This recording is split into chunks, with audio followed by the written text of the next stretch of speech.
Di Net 17 hari ini sudah hadir dua narasumber. Tepat di samping sebelah sini ada Bapak Syadrah M. Nababan. Selamat sore Pak Syadrah. Pak Syadrah ini adalah seorang pilot senior. Kemudian di sampingnya juga ada Bapak Wisnu Darjono. Bapak Wisnu adalah Direktur Safety dan Standar Airnav Indonesia. Betul ya Pak ya? Selamat sore Pak Wisnu. Ini saya ingin tanya dulu pada Pak Syadrah dulu ya Pak ya. Pak Syadrah, ini berdasarkan temuan dari tim SAR ya, tim SAR gabungan, ada serpihannya, kemudian juga kondisi jenazah. Kalau berdasar dugaan dari Pak Syadrah, kira-kira apa yang dialami oleh pilot QZ8501 ini Pak?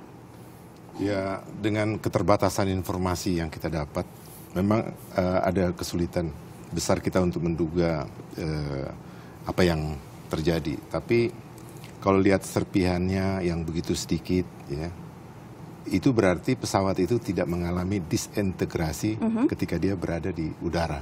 Artinya tidak ada ledakan di udara? Artinya bagian pesawat itu menjadi pecah-pecah begitu, disintegrated gitu. Disintegrated, oke. Nah, kalau itu terjadi di atas, maka debrisnya pasti akan lebih banyak. Nah, dengan sedikitnya ditemukan serpihan tadi, dugaan sementara saya adalah bahwa pesawat itu masih dalam bentuk yang lebih utuh. Lebih utuh, jadi pesawat itu hancur ketika menghantam air begitu Pak? Enggak, kalau dia menghantam air lalu pecah, itu tergantung pada sudut. Seperti kita kalau melihat yang namanya loncat indah itu, loncat indah, itu kan nilainya paling bagus itu kalau dia cis gitu, nggak ada cipratan gitu kan. Iya, nah, jadi itu ada sudut tertentu di mana itu bisa terjadi bahwa dia cis gitu. Berarti ada kemungkinan pesawat ini sempat mendarat darurat Pak? Nah, kalau mendarat darurat kayaknya enggak. Karena kalau mendarat darurat itu pengertiannya adalah bahwa dia ditching kan, jadi dia sempat mengambang, di mana dia bisa sempat evakuasi, karena pesawat itu kalau dia ditching masih bisa antara 1,5 jam sampai 1 jam itu masih bisa mengambang, sehingga ada kesempatan untuk evakuasi.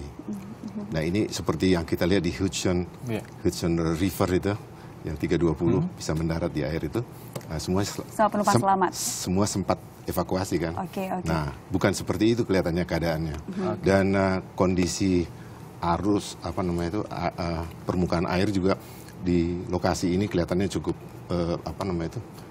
bergerak secara gelombang memang tinggi ya Pak ya? Gelombang kadang-kadang tinggi, kadang-kadang. Betul. Kalau menurut pengamatan Pak Wisnu Pak, dugaan sementara saja Pak. Ya, jadi saya ingin menyampaikan begini. Pilot itu pada waktu last contact itu begitu tenang, biasa. Artinya yang saya maksud tenang itu adalah biasa. Berbicara biasa, kemudian lost contact, kemudian hilang data, kan gitu, target hilang.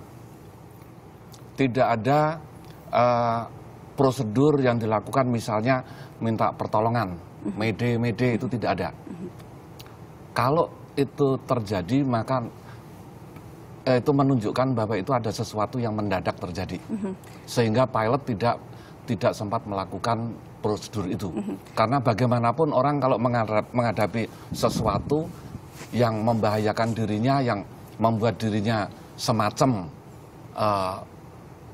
harapannya tipis misalnya, dia akan minta tolong.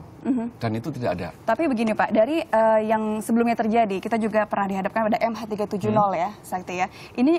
Ini kan kasusnya hampir sama ya Pak, tidak ada komunikasi, yang ada mayday tadi yang Bapak bilang, kemudian juga lost contact, dan dua-duanya ini adalah pesawat komersil. Sebenarnya apa yang terjadi Pak kalau melihat dua rentetan kejadian ini?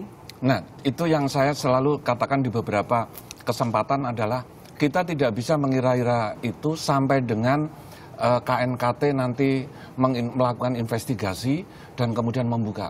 Jadi MH370 ya Pak, yang Malaysia itu, 370 itu tidak ditemukan sampai sekarang. Sehingga Biro Investigasi itu tidak bisa melakukan analisa terhadap black box yang ada di pesawat itu. Tidak ketahuan sebenarnya apa yang terjadi. Saya berharap dengan Air Asia ini akan segera ditemukan itu black box, sehingga KNKT bisa segera mengevaluasi, menginvestigasi itu, disimpulkan. Nantinya akan diumumkan oleh KNKT penyebabnya ini. Dan itu sangat penting. Ya tadi Pak Wisnu katakan bahwa pilot sendiri, Kapten Irianto ini tenang sekali ketika berkomunikasi dengan ATC. Nah, menurut Pak Wisnu sendiri, Pak Syadra, sebagai seorang pilot, apakah memang seorang pilot harus tenang begitu meskipun apa itu wajar itu Pak? Tenang. Menurut Bapak gimana? Ya itu yang paling normal. Itu yang paling normal. Kalau dia tenang, artinya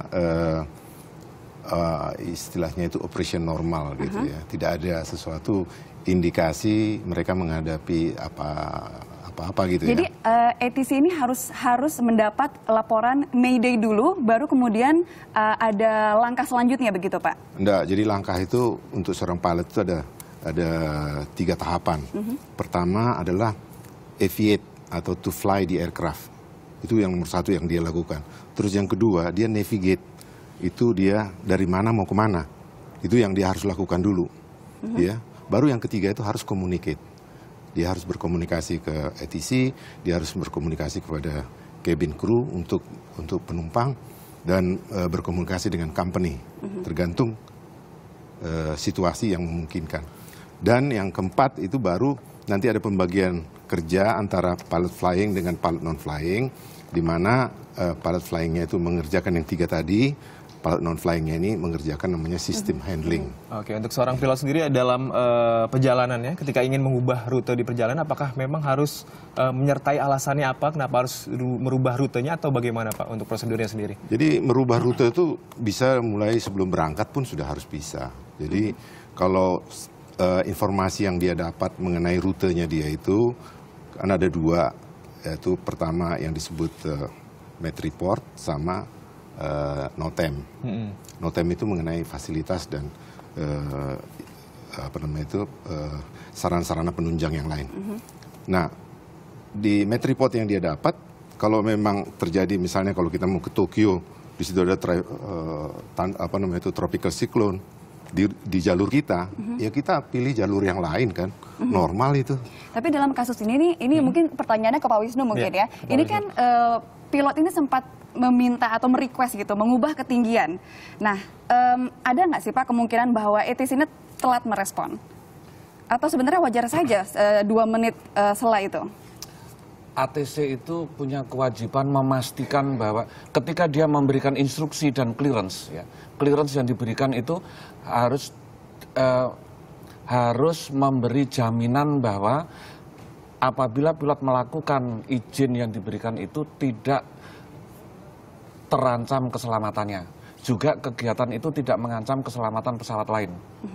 Oleh sebab itu harus dipertimbangkan bagaimana posisi pesawat itu terhadap pesawat-pesawat terbang yang ada di sekitar itu. Itu yang pertama.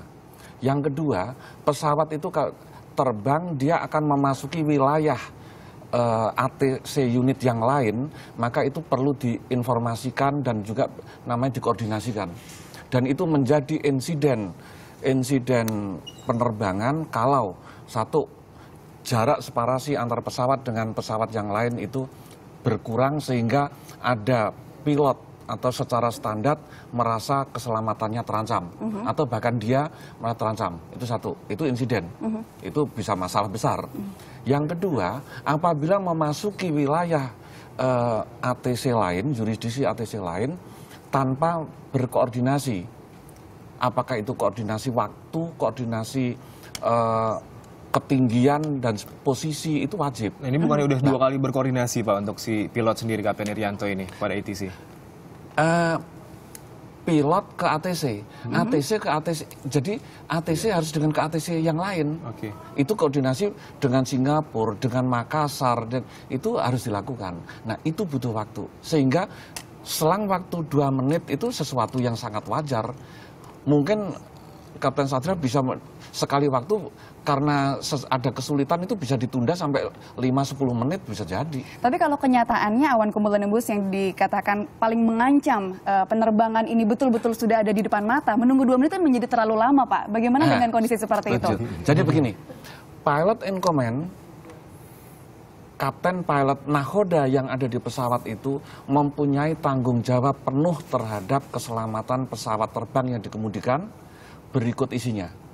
Jadi dalam hal tertentu dia mengalami sesuatu yang membahayakan pesawatnya, dia boleh melakukan kegiatannya dulu, kemudian baru melaporkan. Artinya pilot boleh kemudian berinisiatif terlebih dahulu? Inisiatif dulu, tetapi wajib melaporkan. Sepanjang nanti dia mempertanggungjawabkan apa yang dilakukan itu. Karena kalau nanti tidak bisa dipertanggungjawabkan, dia juga akan kena masalah. Pak Syadra pasti pernah mengalami kondisi kegalauan seperti itu, Pak. Menghadapi kondisi cuaca yang begitu buruk, tapi kemudian harus juga berkoordinasi dengan etisi yang ternyata koordinasi cukup panjang ya, Pak ya. Nah, kalau Pak Syadra pernah menghadapi kondisi seperti itu, apa yang harus dilakukan pilot sebetulnya, Pak? Jadi falsafahnya kan, do not put off until tomorrow what you can do today. Artinya, kalau memang kita bisa lakukan lebih awal, kenapa mesti nanti kan gitu. Jadi dari pengalaman saya maupun kebanyakan rekan-rekan itu, mereka akan melakukan deviasi itu jauh-jauh sebelumnya. Jadi dengan radar, dengan pengamatan dengan mata, dia lihat sudah ada di sana. Ya dia dari jauh-jauh sudah minta kepada ATC untuk deviate, dan kita selalu memilih deviasi yang terbaik. Terbaik itu artinya begini. Kalau kita harus deviate ke kiri dan ke kanan, itu kita lihat dulu anginnya dari mana. Kalau anginnya bertiup kencang dari kanan, kita ambil yang ke kanan. Berarti ini lebih kepada dari sisi pilotnya dong, Pak. Kan ATC tadi Pak Wisnu bilang sudah menjalankan SOP-nya, begitu 2 menit bahkan dibilang wajar. Berarti ini dari sisi pilot ya, Pak? Iya, jadi itu yang biasa, yang normal kita lakukan. Kita tidak tahu persis kondisi dan keadaan yang terjadi di penerbangan ini. Bagaimana gitu loh. Tapi saya masih percaya bahwa dia meminta naik ke ketinggian lebih tinggi itu, 380 itu, bukan karena cuaca. Karena pada awalnya itu dia sudah meminta deviate ke kiri, dan itu sesuatu hal yang sangat wajar. Gitu. Jadi mungkin ada alasan lain ya, yang saya tidak tahu. Alasan lain yang mudah-mudahan nanti flight data recorder nanti atau cockpit voice recorder akan mengungkapkan ada apa sih sebetulnya sehingga mereka harus meminta naik ke ketinggian itu.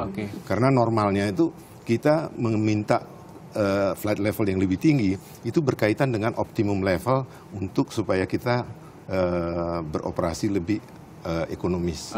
Pak Syadra sendiri selama berpuluh-puluh tahun terbang nih menjadi seorang pilot, pernah punya pengalaman nggak untuk menghadapi awan cumulonimbus sendiri? Di kita tuh hanya ada 3 kata untuk cuaca-cuaca yang berbahaya, yaitu avoid, avoid, avoid.